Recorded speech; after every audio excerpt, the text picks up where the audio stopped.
Bismillahirrahmanirrahim. Assalamualaikum warahmatullahi wabarakatuh.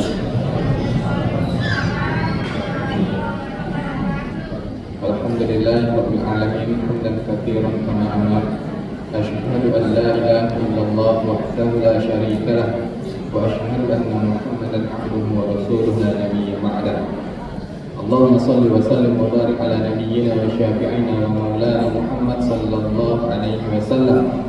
Salatan wa salaman daimaini mutalazimaini ila yaumiddin, amma ba'du. Qala Allah ta'ala fi kitabihil karim, a'udzu billahi minasy syaithanir rajim. Wal 'asri innal insana lafi khusrin illa alladziina aamanu wa 'amilus shalihaati wa tawassaw bil haqqi wa tawassaw bis sabr. Yang kami hormati jajaran kepengurusan Masjid Baitul Mukminin, yang kami muliakan Bapak dan Ibu kaum muslimin dan muslimat jemaah tarawih yang dirahmati oleh Allah Subhanahu wa taala, yang kami sayangi dan cintai, generasi penerus bangsa, harapan orang tua, harapan keluarga, bangsa dan agama. Masyaallah muslimin wal mukminin rahimakumullah. Segala pujian dan syukur hanyalah untuk Allah Subhanahu wa taala.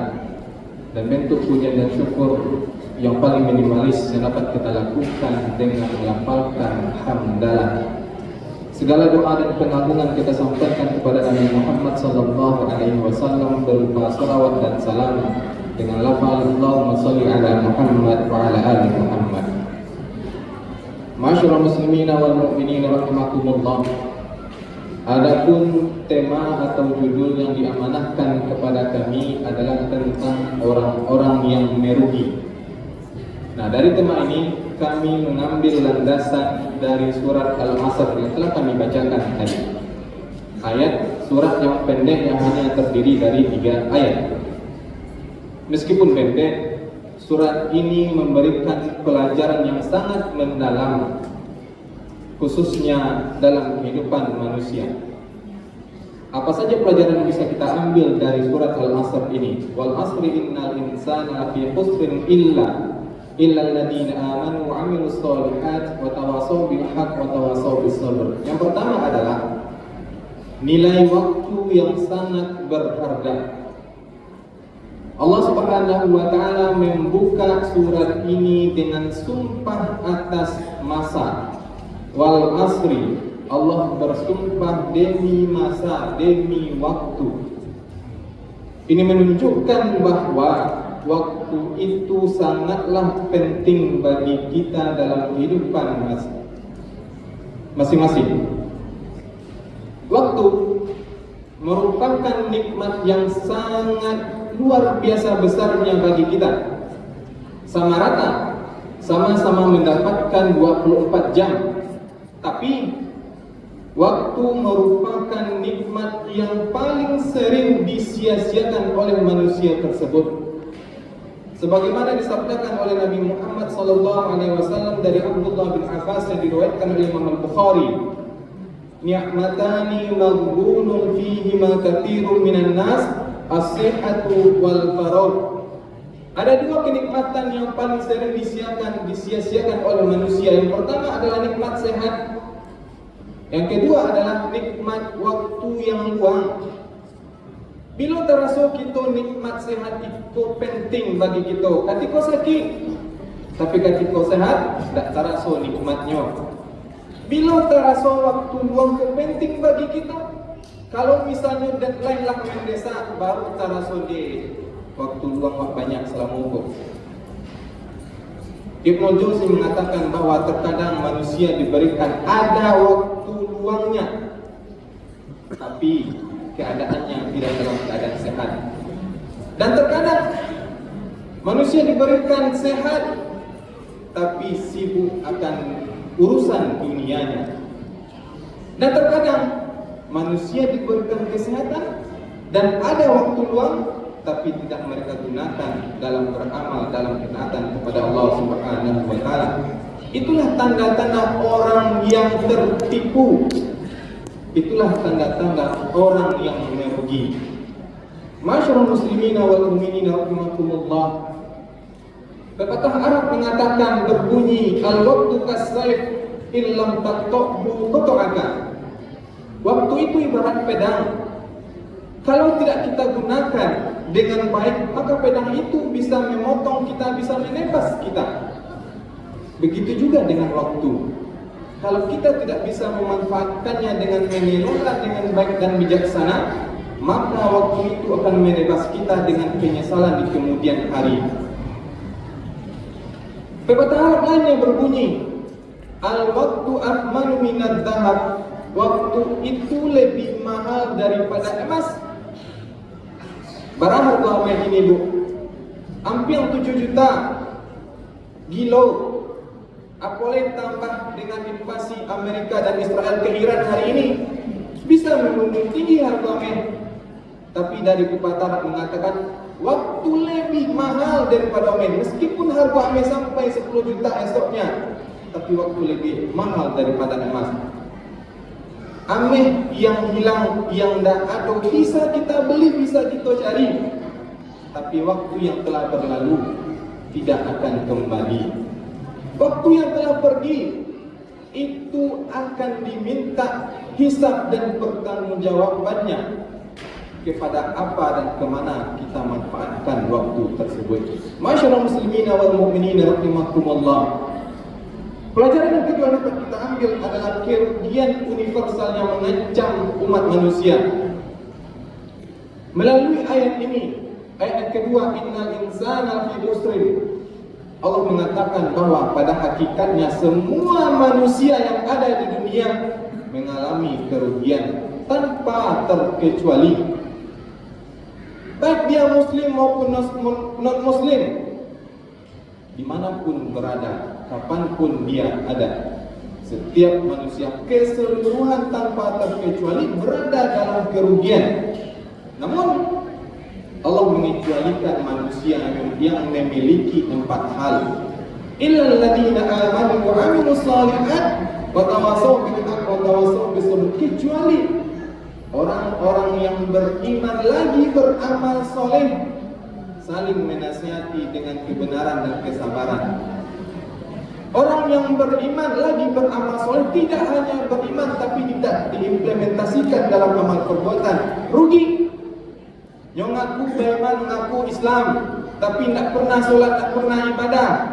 Ketika disuruh baca syahadat lancar, solat tak pernah, puasa bolong-bolong, rugi.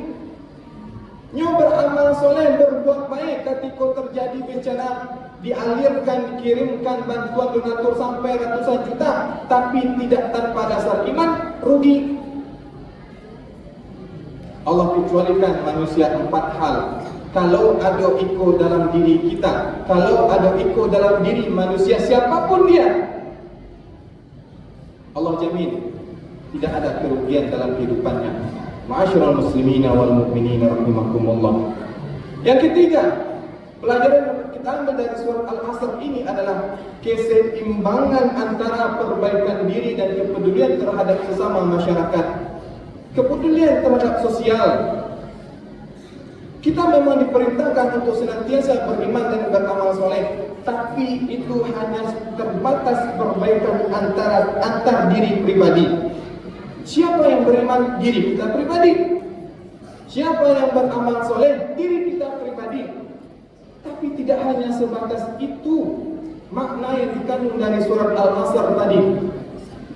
Selain sebatas perbaikan diri pribadi, ada perintah untuk peduli terhadap sesama, peduli terhadap masyarakat, peduli terhadap sosial.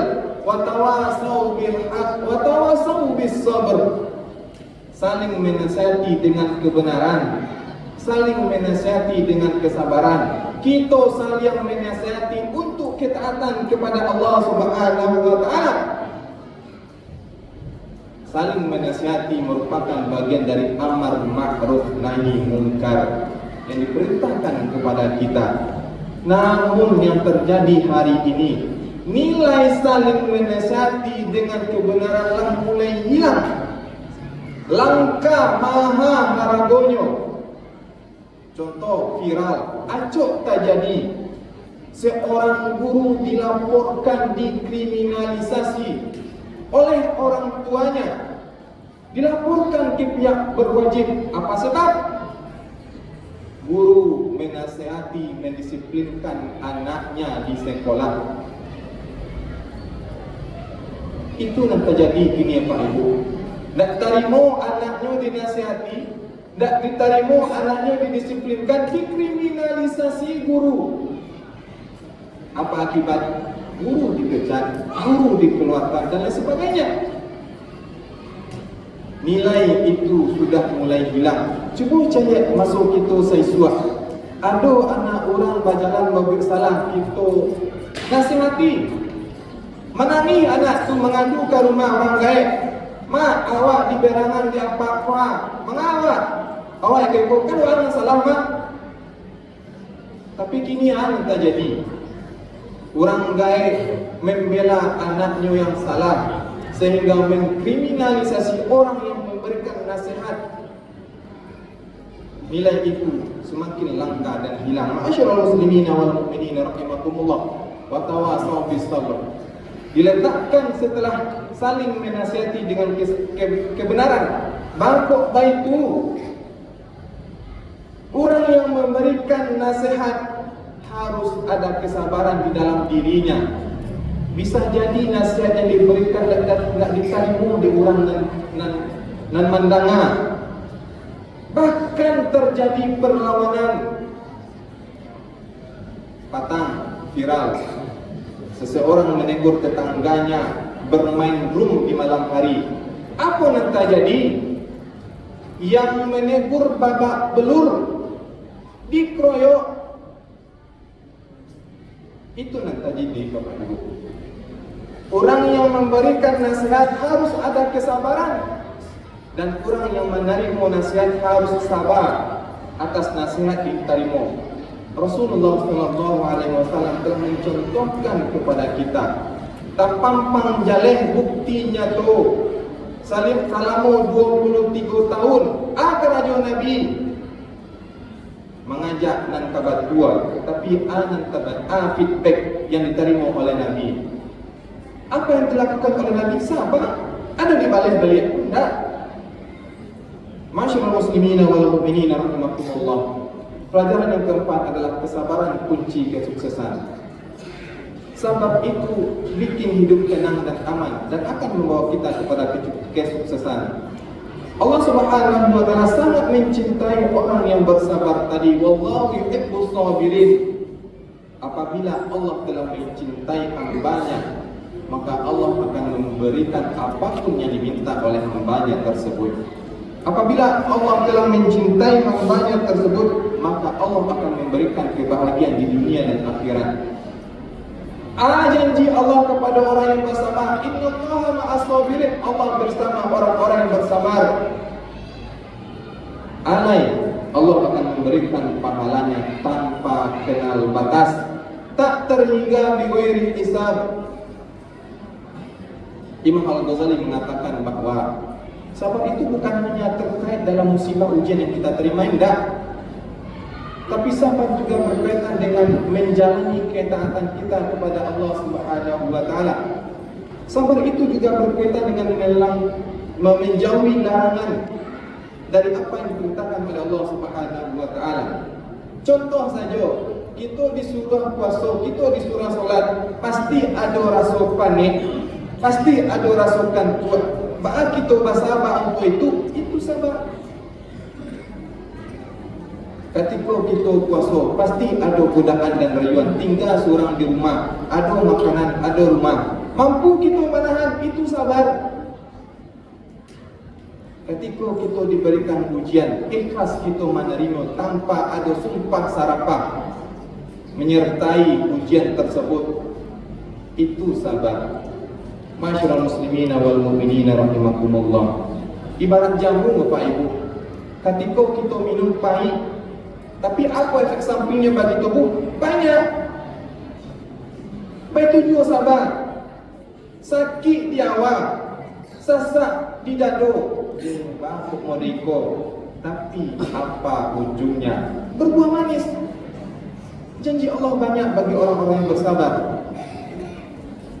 Masyaallah muslimina wal mu'minina rahimakumullah. Terakhir sebagai kesimpulan, surat Al-Asr, surat yang begitu pendek hanya terdiri dari 3 ayat, tapi mencakup panduan hidup yang sangat mendalam bagi kita seorang manusia. Banyak pelajaran yang dapat kita ambil. Surat ini mengajarkan bagaimana kita harus menghargai waktu, memanfaatkan waktu dengan mengelolanya dengan bijaksana dan baik. Bagaimana surat ini mengajarkan kepada kita menjaga keseimbangan antara diri pribadi. Silakan beriman, silakan beramal soleh, tapi jangan lupa kepedulian kita terhadap sosial kita masyarakat. Tapi karena apa yang terjadi selama ini, akhir-akhir ini, orang takut Pak Bu untuk saling menasihati, terutama guru. Dialah supaya aku mengayo, tak peduli ada makhluk dikriminalisasi. Itu yang terjadi. Nilai itu langka dan hilang karena orang takut untuk menasihati sesama, karena dikhawatirkan akan dikriminalisasi. Waktu terasa semakin singkat Pak Bu. Kira-kira waktu bos 2 tahun dia lagi lalu. Anak orang kadang dia lah kuliah dan berumah tangga. Dan waktu selalu berjalan tanpa kompromi. Nak minta izin ke Pak Bu. Izin nama tak. Waktu itu berjalan taruh tanpa kompromi, pilihan ada di tangan kita. Ayo kita pilih. Apakah kita akan menjadi orang yang merugi atau orang yang beruntung? Fakta biru ya oleh Dr. La'allakum turhamun. Mohon maaf segala kekurangan, semoga bermanfaat bagi kita semua, terutama bagi kami yang menyampaikan. Kami akhiri. Assalamualaikum warahmatullahi wabarakatuh.